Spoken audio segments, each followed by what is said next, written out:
سورہ البقرہ کی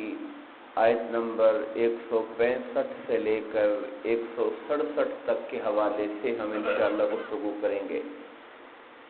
اللہ رب العزت نے ارشاد فرمایا وَمِنَ النَّاسِ لوگوں میں سے کچھ ایسے بھی ہیں مَن يَتَّخِذُ مِن دُونِ اللَّهِ اندادا جو اللہ کو چھوڑ کر اس کے غیروں کو اللہ کا شریک بنا دیتے ہیں، حالانکہ اللہ تعالیٰ کی ذات وحدہ لا شریک ہے، مگر بعض لوگ ایسے بھی ہیں دنیا میں جو شرک کرتے ہوئے مخلوقات میں سے کسی فرد کو، بعض قوموں نے سورج کی پوجا شروع کر دی، بعض نے چاند کی پوجا شروع کر دی، بعض ستارہ پرست لوگ ہوئے، بعض وہ لوگ ہوئے جنہوں نے آگ کی پوجا کی، اور بعض وہ لوگ ہوئے جنہوں نے بتوں کو بنا کر اپنے ہاتھوں سے ان کی پوجا شروع کر دی۔ اللہ پاک فرما رہے ہیں کہ جنہوں نے اللہ کو چھوڑ کر اللہ کے غیروں کو شریک کر لیا اس کے ساتھ، یحبونہم، اور وہ جو غیر ہیں اللہ کے، جو مخلوق ہیں، ان سے اس طرح محبت کرتے ہیں کحب اللہ، جیسے اللہ سے محبت کرنی چاہیے۔ جو حق اللہ سے محبت کا ہے وہ اللہ کی مخلوق میں سے وہ جو غیروں کو اللہ کا شریک بناتے ہیں انہیں وہ درجہ دینا شروع کر دیتے ہیں۔ والذین آمنوا اشد حبا للہ، اور جو ایمان والے ہوتے ہیں وہ سب سے بڑھ کر اللہ سے محبت کرنے والے ہوتے ہیں۔ یعنی ایمان والوں کی نشانی یہ ہے کہ وہ سب سے بڑھ کر محبت اللہ کی ذات سے کریں گے۔ یہی بات ہمارے آقا کریم علیہ السلام نے سمجھائی، فرمایا احب اللہ بما یغذوکم، لوگو اللہ سے محبت کرو چونکہ وہ تمہیں غذا دیتا ہے، یعنی تمہارا خالق اور مالک وہی ہے، سب کچھ اسی نے پیدا کیا، تمہاری راحت کا سامان اسی نے پیدا کیا۔ پھر فرمایا مجھ سے محبت کرو اللہ کی محبت کی وجہ سے۔ حضور پیارے ہیں اس لیے کہ اللہ نے آپ کو چن کے اپنا رسول بنایا ہے۔ آقا سے محبت کرتے ہیں کیونکہ آپ ہمیں اللہ کا در دکھانے والے ہیں اور خدا کی بندگی تک لے جانے والے ہیں۔ اور فرمایا میری آل حسن و حسین سے محبت کرو میری محبت کی وجہ سے۔ یہ پھر محبتوں کا سلسلہ ہے۔ سب سے پہلے جس محبت کی دعوت دی گئی وہ اللہ کی محبت ہے، اور یہ قرآن کی نص ہے والذین آمنوا اشد حبا للہ، جو ایمان والے ہوتے ہیں وہ سب سے بڑھ کر اللہ سے محبت کرتے ہیں۔ ولو یری الذین ظلموا، کاش کہ آپ دیکھتے ان ظالموں کو، اذ یرون العذاب، یہ آیت کریمہ کی نحوی جو ترکیب ہے یا جو گرامیٹیکلی جملے کا جو ایک سٹرکچر ہے وہ اس طرح کا ہے کہ مترجمین نے اس کے کئی معنی بیان کیے ہیں۔ ایک معنی ولو یری الذین ظلموا، کاش کہ یہ ظالم لوگ دیکھ لیتے، اذ یرون العذاب، جب یہ عذاب کو دیکھیں گے۔ ترجمہ یہ کیا کاش کہ یہ ظالم لوگ جو اللہ کے ساتھ شریک کر رہے ہیں اگر دنیا میں اس عذاب کو دیکھ لیتے جسے یہ آخرت کے دن جا کے دیکھیں گے، اگر انہوں نے دنیا میں اس کا کچھ اندازہ کیا ہوتا یا انہیں کچھ جھلک دکھا دی جاتی جو آخرت کے دن جا کے ان کے سامنے آئے گا، پھر یہ کہہ اٹھتے کہ ان القوۃ للہ جمیعا، کہ طاقت تو ساری اللہ ہی کے پاس ہے۔ مگر یہ اس دن جا کے دیکھیں گے جب یہ دنیا کی یہ جو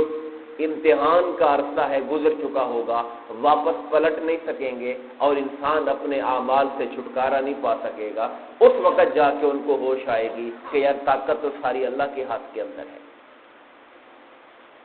ان اللہ شدید العذاب، بے شک اللہ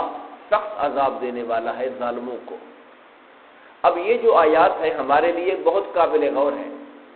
جو مختلف مکاتب فکر ہیں، مختلف جو اسکول آف تھاٹ ہیں، انہوں نے اپنی ایک خاص سوچ بنا لی ہے اور اسی دائرے کے اندر بند ہیں۔ قرآن مجید ہماری ان سوچوں پر ضرب لگاتا ہے۔ ہمارے ہاں ایک طبقہ یا مختلف مکاتب نے مختلف ہستیوں کو تھام رکھا ہے سب سے اوپر کر کے، پھر ان کی محبت کے گن گاتے رہتے ہیں اور پھر اس کے علاوہ جو اور ہستیاں ہیں،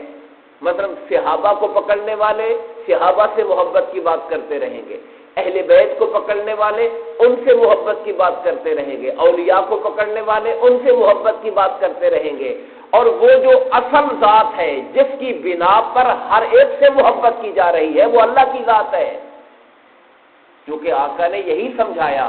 کہ اللہ سے محبت کرو چونکہ وہ تمہارا رازق ہے، اور مجھ سے محبت کرو اللہ کی محبت کی وجہ سے، اللہ کی محبت کی وجہ سے مجھ سے محبت کرو۔ اہل بیت اطہار سے محبت کرتے ہیں حضور کی محبت کی وجہ سے کہ حضور کے گھر والے ہیں، صحابہ کرام سے محبت کرتے ہیں حضور کی محبت کی وجہ سے کہ وہ آقا کے سنگتی ہیں، حضور کا ساتھ دینے والے ہیں اور دین حق کا جھنڈا اٹھانے والے ہیں۔ تو جو اصل ذات ہے، قرآن ادھر متوجہ کر رہا ہے کہ ایمان والوں کو سب سے بڑھ کر پیار اللہ سے ہوتا ہے، اور اگر وہ دنیا میں دیکھ لیتے اس عذاب کا منظر جو وہ قیامت کے دن جا کے دیکھیں گے تو وہ کہتے طاقت تو ساری اللہ کے ہاتھ کے اندر ہے۔ آج اولیاء صلحاء ہم ہر ایک سے استعانت، توسل، تبرک ہر ایک چیز کا عقیدہ رکھتے ہیں، مگر یہ بات ذہن میں رکھنی چاہیے کہ جس کو جو اختیار اور طاقت ملا ہے وہ اللہ کی طرف سے ہی ملا ہوا ہے، طاقت کا مرکز اور منبع اللہ ہی کی ذات ہے۔ استبرأ الذین اتبعوا من الذین اتبعوا، جس دن متبوعین جن کی پیروی کی گئی، وہ لوگ جن کی پیروی کی گئی، جیسے آج سردار وڈیرے ہوتے ہیں، آج chairman M N A M P A ہوتے ہیں، لوگ ان کے پیچھے چلتے ہیں، جس دن وہ لوگ جن کے پیچھے چلا گیا تھا، جن کی پیروی کی گئی تھی، وہ بیداری کا اظہار کر دیں گے پیروی کرنے والوں سے، یعنی جب قیامت کا دن آئے گا۔ آج کئی لوگ جھوٹ بولتے ہیں، آج کئی لوگ زیادتی ظلم کر رہے ہوتے ہیں اپنے وڈیرے کے سر کے اوپر کہ چونکہ ہم نے پارٹی کو طاقت دینی ہے، ہم نے یہ کہنا ہی کہنا ہے، بھلے جھوٹ ہی کیوں نہیں، ہم نے فلاں بندے کو جتوانا ہے تو جو سچا جھوٹا کام ہو سکتا ہے ہم کریں گے، فلاں کو خوش کرنا ہے، فلاں وڈیرے کو، فلاں سردار کو، فلاں ملک اور چودھری کو خوش کرنا ہے، اس کے لیے ہم آج جھوٹ بھی، سچ بھی، زیادتی بھی، ظلم بھی سب کچھ کر رہے ہوتے ہیں۔ اللہ فرماتا ہے جب قیامت کا دن آئے گا وہ لوگ جن کی پیروی کی گئی تھی وہ پیروی کرنے والوں سے بیزاری کا اظہار کریں گے، ہمارا کیا تعلق ان سے؟ وہ کہیں گے جی ان کے کہنے پہ یہ کام کیا تھا۔ اللہ پوچھے گا تم نے یہ جرم کیوں کیا؟ وہ کہیں گے جی یہ ہمارے سردار تھے، انہوں نے کہا تھا یہ کرو۔ وہ کہیں گے ہمارا تم سے کیا تعلق ہے، تم نے اپنی مرضی سے کیا ہوگا۔ وہ بیزاری کا اظہار کر دیں گے۔ وَرَأَوُا الْعَذَابَ، اور عذاب ان کی آنکھوں کے سامنے ہوگا۔ جب عذاب آنکھوں کے سامنے ہو پھر بندہ کہتا ہے جس کے سر پہ پڑ جائے میری تو جان نکل جائے نا، پھر انسان اپنے بچاؤ میں پڑا ہوتا ہے۔ وہ تو ایسا دہشت ناک منظر والا دن ہے جب قرآن کہتا ہے یوم یفر المرء من اخیہ، بھائی بھائی سے بھاگ جائے گا، وہاں پھر سرداروں اور ان کے پیروکاروں کی کیا حیثیت رہے گی۔ وَتَقَطَّعَتْ بِهِمُ الْأَسْبَابُ، جب عذاب کو دیکھیں گے اور ان کے اسباب یعنی جتنی چیزیں ہو سکتی ہیں کسی کام کے کرنے کے لیے وہ ساری ان کے ہاتھ سے نکل جائیں گی،